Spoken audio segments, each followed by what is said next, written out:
Hello and welcome. Today we are going to talk about how to create a workflow for your podcast. So I'm really excited to go over this. It is something that is so important and a lot of people don't do it. But before we get into that, my name is Alicia Galati and I am the founder of Galati Media. It is a full service podcast management agency and we help business owners launch strategic podcasts that bring them leads, land them speaking gigs, and connect them with their audience. I live in sunny North Carolina with my husband, my two boys, and my rescue pup, Shadow. When I'm not working, you can usually find me hiking, chasing my crazy kids around, or watching the latest Star Wars with my husband. All right, so today we are going to talk about why a workflow is important for your podcast, 7-step workflow plan. So you can kind of customize it to make sense for you, but you can kind of get an overview of everything you're going to need to do. And then we're going to go through a few customized workflow examples for you. All right, so why is a workflow important for your podcast? 50% is the overall mortality rate or pod fade rate of people who have started a podcast and they just stop. And that is really sad to me because I obviously love podcasting so much. And I think it's such a great medium to be able to grow your audience and be able to land like great speaking gigs, but also generate leads for your business. So when I see people pod fade, it makes me sad. But also beyond this statistic, there are, I think it's about 9 out of 10 podcasts don't make it past 7 episodes, which it's like, oh man, they just stop because there is a lot of work that goes into it. There's a lot of effort, a lot of time. And hopefully, by having a workflow, you'll be able to feel more confident and know that you are able and capable to be able to produce a podcast that works for you. All right. So, since your podcast is a content strategy for your business, that is what your podcast is going to be, you want to approach it with the same effort that you would a new YouTube channel, a new blog series, or whatever. A consistent workflow is going to help you so that you don't miss any of the production or the marketing that goes into podcasting. Now, to give you a quick example, we have a client who she has decided that she is going to take a break from her podcast. And the reason being that she is doing exclusively the marketing while my team is doing a lot of that front end, like editing and stuff like that. Excuse me. Sorry about that. So my team is doing the editing and then she's doing the marketing. And we're finding that she's having a hard time keeping up with marketing her show. Yes, we provide that. Obviously, it's a cost a little extra, and that's not something that she wants to put her money into right now. So, which is fine with us, right? Like, we are more than happy to work with anyone in any capacity in which they need help. So, when we're doing the editing, we're doing that stuff, it's harder for her to feel like she's getting traction. She's feeling overwhelmed, feeling frustrated. And that's because she doesn't have a good workflow on the marketing side. When you are outsourcing things like editing or outsourcing bits and pieces of your podcast, it's important that the things that you have to show up for, you are consistently showing up for. So keep that in mind as we're going through this. I want to make sure that you are taking the time and the effort to actually put forth a quality podcast. All right. Now, here is my 7-step workflow plan. The first one is content creation, and we'll go through each of these in more individually. Number 2, editing. 3, writing the copy. 4, graphics. 5, uploading to your podcast host. 6, uploading to your website. And then 7, marketing and promo. Now, if you don't have a website, we do have some clients where they prefer to not put things on their website. They just want to have it on the podcast host. That's perfectly fine. It is good for search engine optimization and Googleability. That's a word, right? And that helps with that. So by putting it on your website as well as your podcast host, Google's going to see that those match, and then you're going to show up higher in rankings. Okay. moving on, content creation. All right. So the first one is to plan out the content. You actually want to have a plan when you're going into content creation. Second one is to record the episode or the interview. Then you're going to record your episode setup and ad. Now, when I say setup, this isn't your intro or your outro. This is where you are introducing the guest. You're talking about them, who they are, what they do. Maybe you're talking about what you guys are about to talk about, or you're talking about what you already did talk about.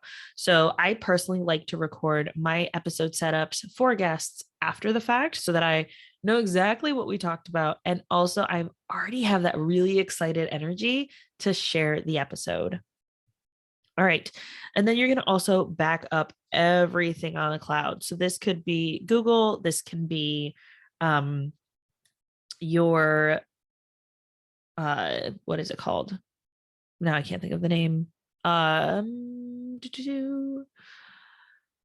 a Google Drive or Dropbox. There we go. I was like, what is it called? Dropbox.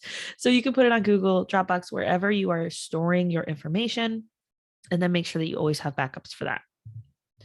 All right. Step 2 is editing. This is the number one thing that people will typically outsource. So just keep that in mind as you are going through this, that you don't have to do all the editing. And the editing is really about what your values are around the quality of the audio. So if you want it to be more natural, then you might not want to invest so much in editing. And that can be something that you can do yourself.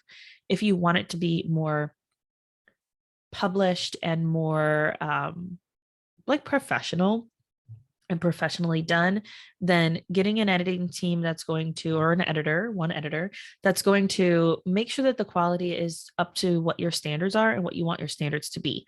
So for us at Galati Media, we edit for content. So if a joke lands wrong, or if it doesn't really make sense to the listener, and from a listener standpoint, then we edit for that. We edit for all the ums, the ers, the pauses.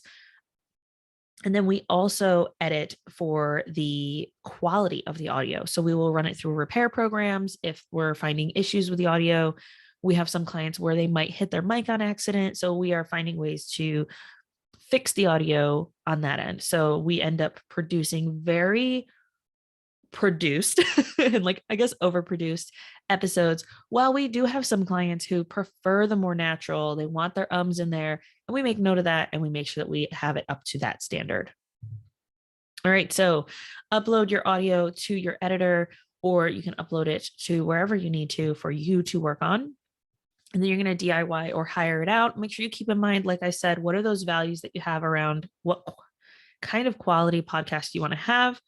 Next, you're going to integrate the intro, the outro, and the ad. Make sure that it all matches up to where it needs to be. Export it, and then back up all the audio to the cloud. Writing the copy. So this is something that you'll typically do while you're editing, and that's going to help that you will make notes of things as you're editing, and you know exactly what you're talking about when you write those show notes and stuff. But let's go through those. All right. So show notes, using SEO to write your show notes. We have templates that we use to ensure that we are hitting major points that Google wants us to hit. So writing it out almost like a blog post with some bullet points, and ensuring that it's very, very clear in the show notes what the episode is about. All right. Second, social copy. So this is going to be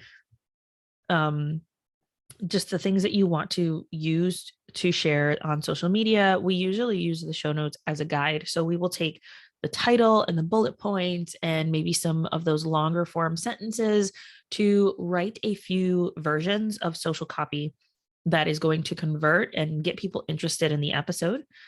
Also, you'll want to pull those quotes as you're editing. So the two things that you want to do while you're editing your show is the show notes and the pull quotes.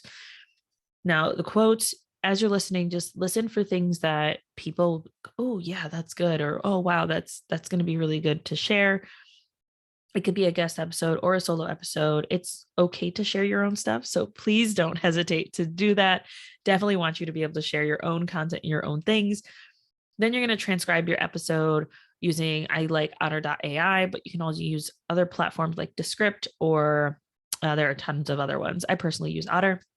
And then you can add that transcription to your blog post, or you can use your long version show notes for the blog. Then you're going to make sure that you have an SEO episode title. So here I'm going to make a note that your SEO episode title is going to be something that is more like a blog post. So think, okay, 5-10 years ago, how would I have titled a blog post? If you have an episode that's about, the 5 lessons that you learned this year, or on your trip to wherever, you want to make it more searchable. So instead, I would say 5 tips to grow your business, or the 5 things I learned that grew my business exponentially, or whatever. So that way it's not like, oh, I learned these things when I went to Fiji. Like, nobody really cares, sadly, but they don't. So making sure that it is applicable to the audience and what they would want to know, and what they would want to learn. And then obviously you're going to back up all of that copy content onto the cloud. Usually I will use a Google Doc to create this stuff. And then that way it's all in the same folder, all organized. All right, graphics are next. So after you've done with all these things before, you're going to create some graphics. I like to have templates for everything so that I don't have to reinvent the wheel here, like one standard and one quote for each platform, one square and one story size.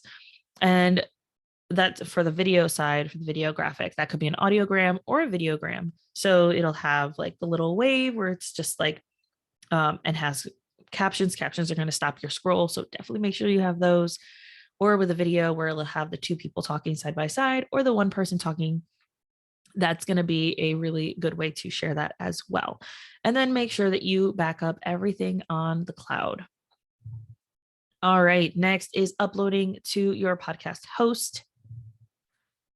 You can upload the audio to your host, upload your unique artwork if you want to. You don't have to. Some people do, some people don't. If you are going to share your podcast from Spotify, it will share to Instagram stories. I should clarify that. It will pull your unique audio or unique artwork for that episode. So I like to do it for that reason, but you really don't have to. You're going to insert those show notes in the summary. You're going to add some SEO tags and then schedule the episode for whatever date and time that you want it to go live. And there, I like to grab the embed code for my website.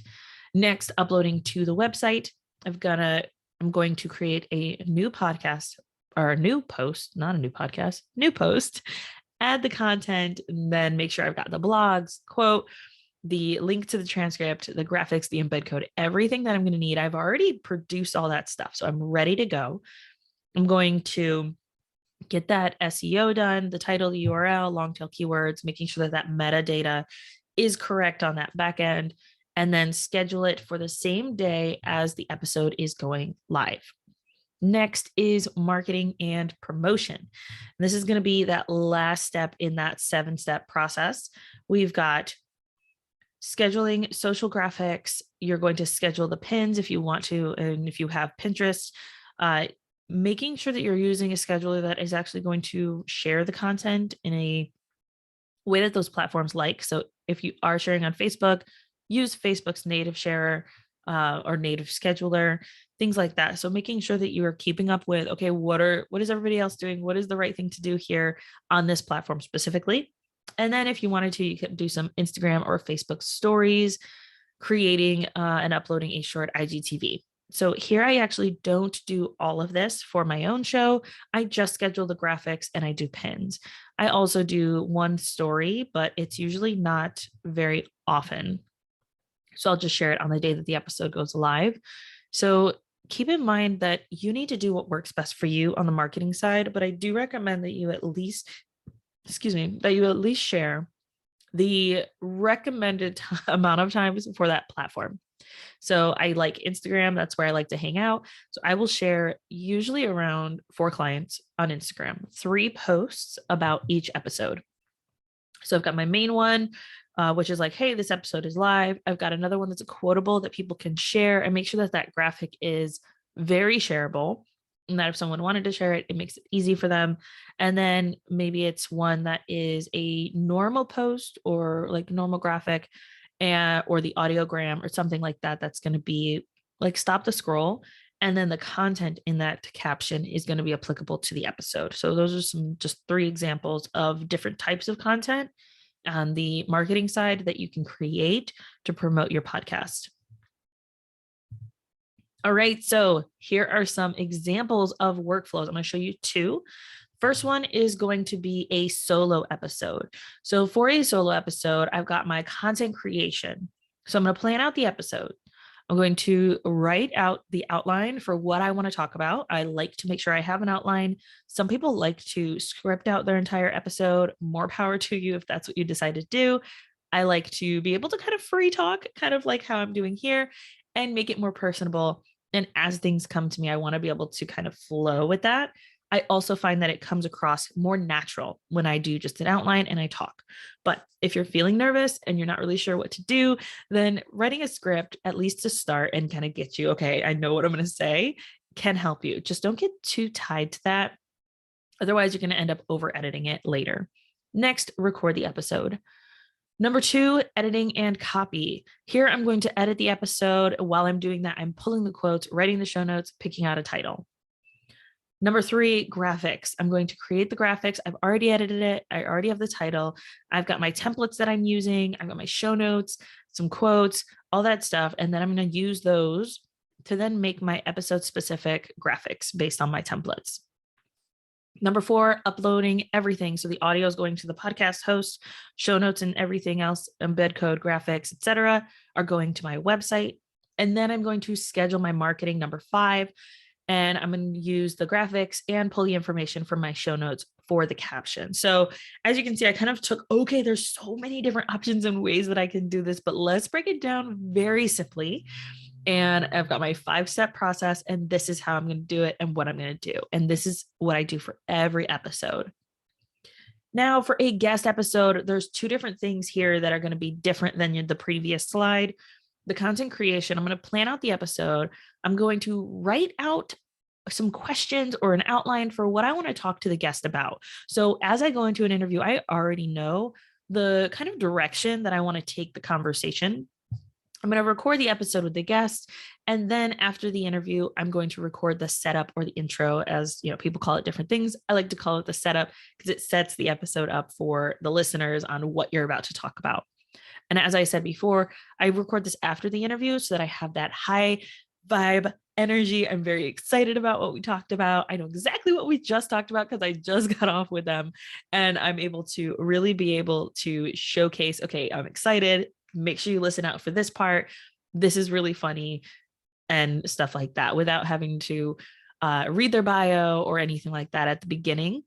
And if I have to read their bio, then I will. But I usually like to ask the guests to tell me about themselves and inform the audience about themselves. So that way it feels more natural.